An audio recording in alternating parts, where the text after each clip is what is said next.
Selamat siang para netizen dimanapun kita berada, salam inspirasi bagi kita semua. Ini menarik ya, soal Kejagung lagi ya mengobok-obok ya di Kemenhub, di Kementerian Kehutanan soal korupsi sawit ya, yang kemudian sekarang ini berada di ujung tanduk begitu kan.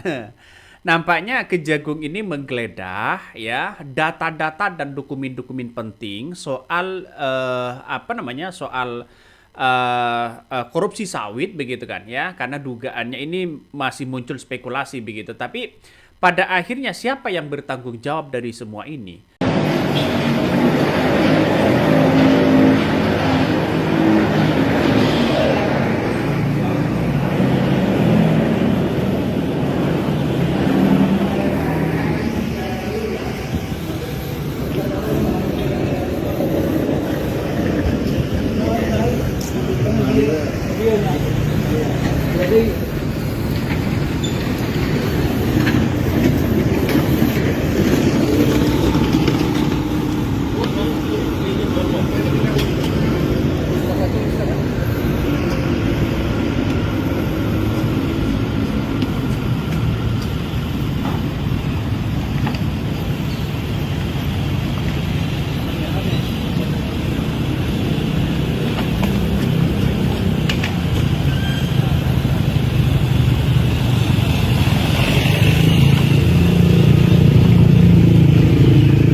Saya kira hukum di era Presiden Prabowo Subianto ini tidak mengenal yang namanya si A, si B, si C begitu. Semuanya diberantas.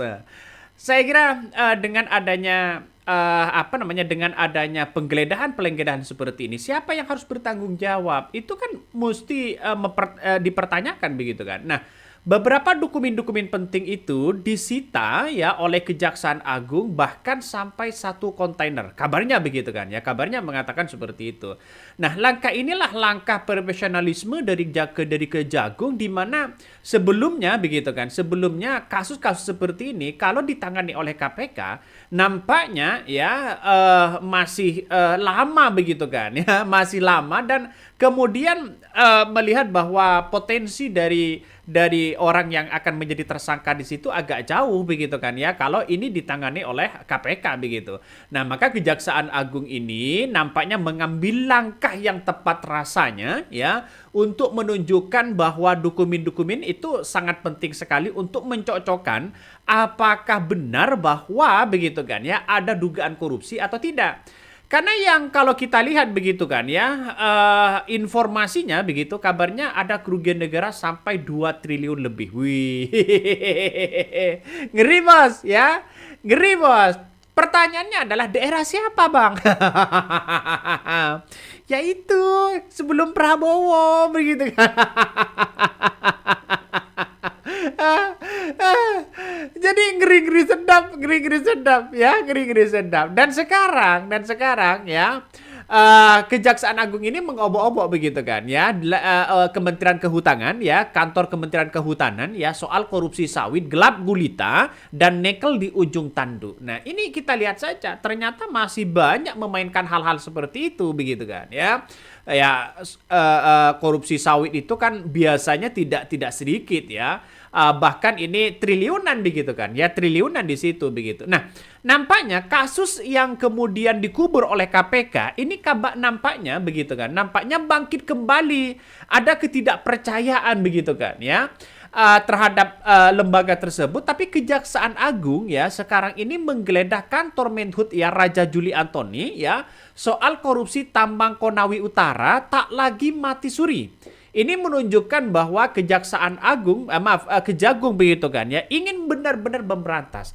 Nampaknya ini atas perintah dari undang-undang yang kemudian dibuat oleh Presiden Prabowo Subianto.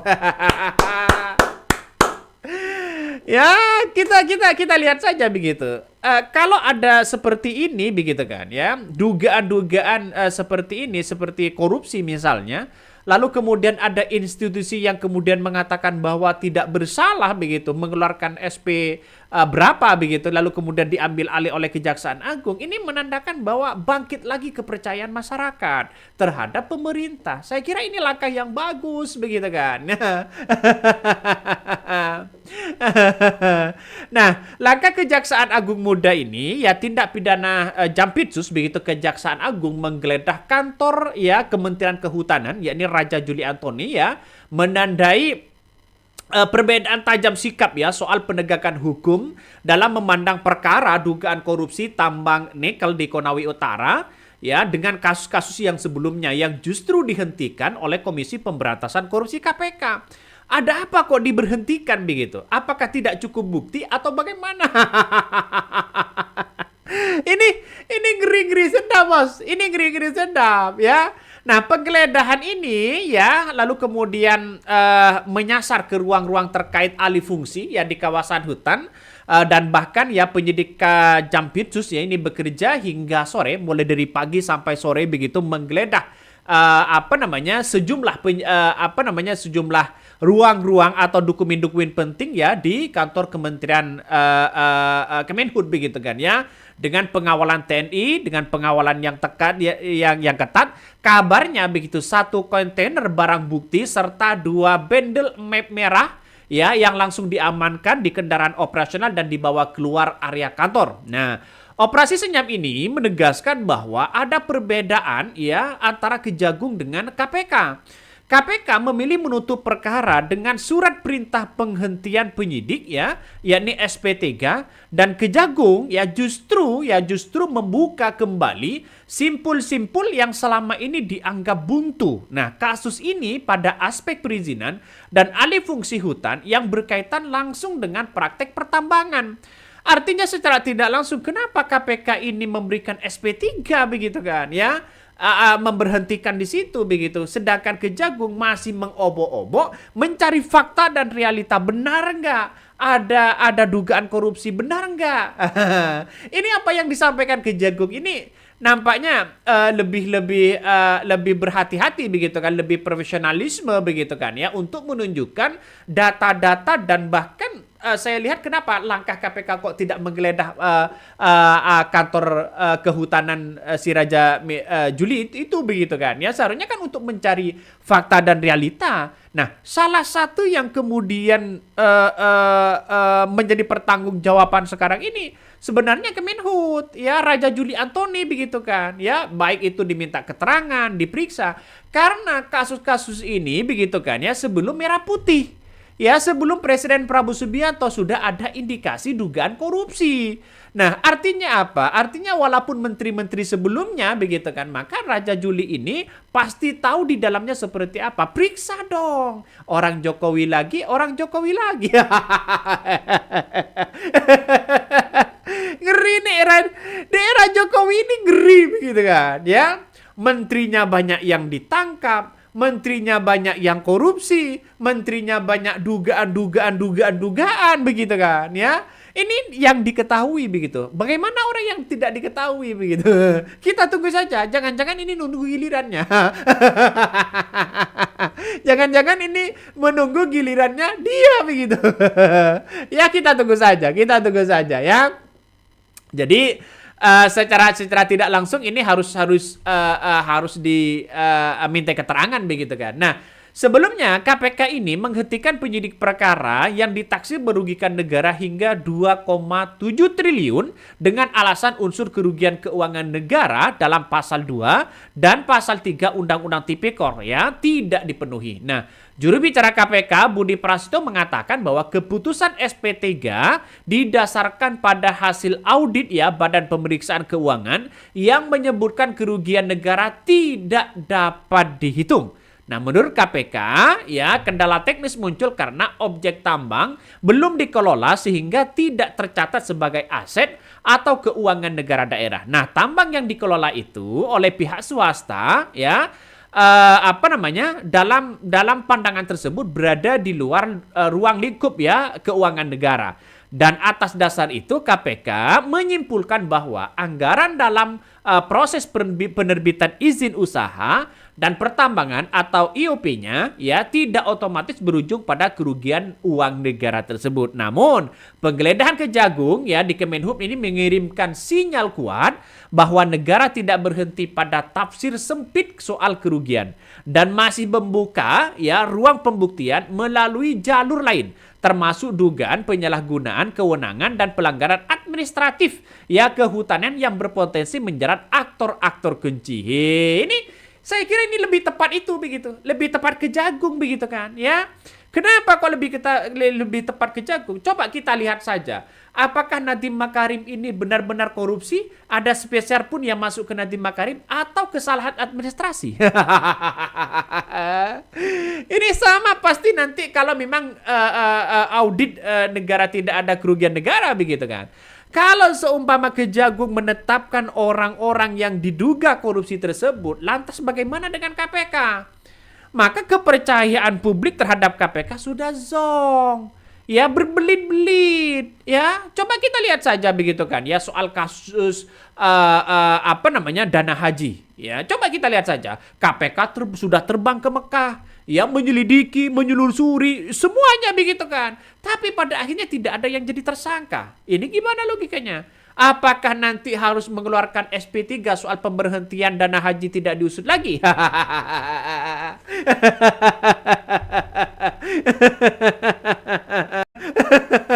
Ini ngeri-ngeri sedap kalau sudah seperti ini, Bos. Ya, kalau sudah seperti ini yang ngeri-ngeri sedap begitu. Nih, kabarnya sudah 2 kali kementerian ini begitu kan, Kementerian Kehutanan ini begitu digeledah ya, diobok-obok oleh penyidik. Namun hingga kini publik ini begitu kan ya masih menunggu soal penggeledahan di situ begitu kan ya. Karena apa? Karena tanpa nama orang yang menjadi tersangka ya sampai hari ini tidak ada begitu kan namanya.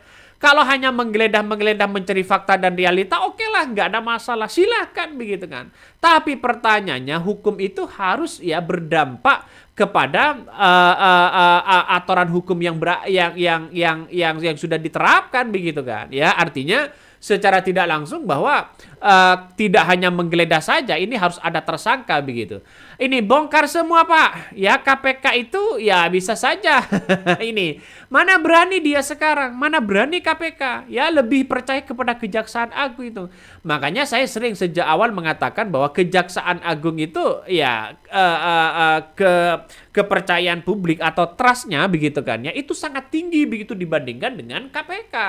Karena apa? Karena Kejaksaan Agung ya kalau sudah ada indikasi biasanya langsung ditahan begitu kan ya. Nanti mungkin proses hukumnya ya di persidangan, di pengadilan bahkan dengan bukti-bukti yang ada. Ini lebih canggih. Ya wajar ketika orang keluar bubarkan KPK, bubarkan KPK, bubarkan KPK. Itu dulu begitu kan. Jangan-jangan ya masih seperti sekarang begitu kinerjanya begitu.